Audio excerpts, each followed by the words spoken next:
जितने भी स्टूडेंट्स हैं उनके पेरेंट्स हैं, जब भी उन्होंने अपने जिस भी स्टूडेंट ने या उनके पेरेंट्स ने जब भी अपने बच्चे को स्टडी के लिए किसी भी कंट्री भेजना होता है तो वो अपनी कंट्री वो चूज़ करते हैं ज़्यादातर जहाँ पर उनकी कोई जानकारी हो, जैसे कोई रिश्तेदार हो, भाई हो, बहन हो, कोई दोस्त हो उनका, या स्टूडेंट्स के दोस्त हों, तो वो हमेशा उस कंट्री में भेजना चाहेंगे। इसके पीछे एक बहुत बड़ी वजह है, बहुत जेन्युइन वजह है कि उनको ये होता है कि वहाँ जा कर के साथ हो जाए, कि हमारा बच्चा वहाँ जाकर अकेला ना रहे। बट इस चीज़ के अंदर, इस वजह के अंदर वो ये चीज़ भूल जाते हैं कि क्या उस कंट्री में जाने के लिए वो स्टूडेंट एलिजिबल है, क्या उनके मार्क्स उस कंट्री में एलिजिबल हैं, उनका आईएलटीएस एलिजिबल है, उनकी फंडिंग एलिजिबल है, उनका गैप क्या उस कंट्री में एक्सेप्टेड है।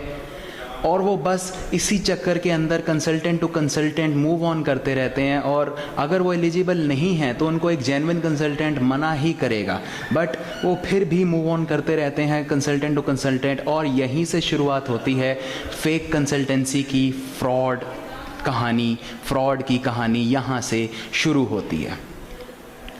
तो दोस्तों, हमें ये ध्यान रखना है कि हम ज़रूर वो कंट्री चूज़ करें जिसके अंदर हमारा एकेडमिक्स, आईएलटीएस, गैप, फाइनेंशियल्स हमें सपोर्ट कर रहे हों। जैसे मैं आपसे अगर बात करूं ऑस्ट्रेलिया, न्यूजीलैंड, कनाडा की, अब ऑस्ट्रेलिया जाना है तो वो +2 में 60% मार्क्स मिनिमम मांगेगा आपसे, 6 बैंड आपके होने चाहिए, 23 से 24 लाख 3 महीने पुरानी फंडिंग होनी चाहिए, गैप आपका नहीं होना चाहिए, और अगर है तो बैंक में सैलरीज या आपकी स्टेटमेंट्स या आपकी सारा कुछ एक्सपीरियंस लेटर आपका होना चाहिए। कनाडा जाना है तो 55 से 60% मांगेगा, 6 बैंड मांगेगा आईएलटीएस के अंदर फॉर +2 स्टूडेंट्स, जीआईसी डिपॉजिट कराना है। एसपीपी के अंदर जा रहे हैं तो फंडिंग नहीं है, नॉन एसपीपी यूनिवर्सिटी में जा रहे हैं तो मिनिमम फंडिंग चाहिए होती है 6-7-8 लाख रुपए की। न्यूजीलैंड अगर जा रहे हो तो 50 से 55% नंबर मांगता है, और 25 से 26 लाख फंडिंग दिखानी है, एफटीएस जमा करवाना है, और 6 महीने पुरानी फंडिंग होनी चाहिए। गैप है तो उसको शो कीजिए कि आप कैसे अपने गैप को वो दिखा रहे हैं। तो ये सारी चीज़ें अगर आपको लगता है कि आपकी उस कंट्री में एक्सेप्टेड हैं तो आप जाइए।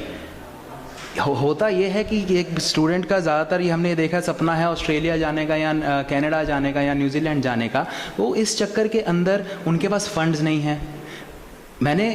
हमने ऐसी रिजेक्शंस भी लगते देखी है जिसके अंदर एकेडमिक्स बहुत अच्छा है, आईएलटीएस बहुत अच्छा है, मगर उनके पास फाइनेंशियल्स नहीं है, तो फेक एजेंट्स जो हैं फाइनेंशियल्स, फेक फंडिंग दिखा देते हैं, तो इस चक्कर में आपकी रिजेक्शन हो जाती है। तो हमें ये चीज़ अवॉइड करनी है, हमें फेक फंडिंग नहीं दिखानी, हमें कोई भी फेक चीज़ नहीं दिखानी है अपनी लाइफ के अंदर। दोस्तों, हमें रिजेक्शंस का रेशो कम करना है और उसको कोशिश करके 0 पे लाना है, हमारी यही कोशिश रहनी चाहिए। तो आप अपनी नॉलेज को बढ़ाइए, जितनी ज़्यादा आप अपनी नॉलेज को बढ़ाएंगे उतनी ज़्यादा ये फेक कंसल्टेंसीज का काम बंद होगा।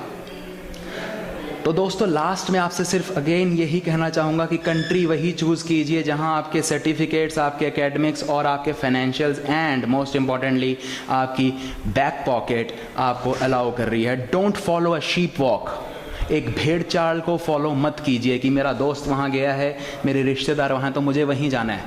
वो गए हैं क्योंकि उनको अलाउ करता है, अगर आप वहाँ जाने के लायक हैं तो आप ही जाइए।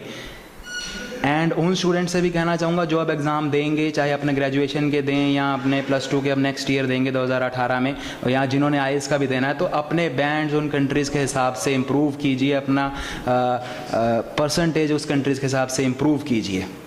And at last again I just want to say कि be very wise when you are choosing your country. Right दोस्तों, सो होपफुली ये एक सेशन आपके लिए बहुत ज़्यादा यूज़फुल रहा होगा। तो दोस्तों, अंत में बस यही कहना चाहूँगा कि बहुत ही ज़्यादा सतर्क रहिए, समझदार बनिए। मैं असीम जायसवाल आपसे विदा चाहूँगा इस शो से, जिसका नाम है 3 C's ऑफ स्टडी अब्रॉड। नमस्कार।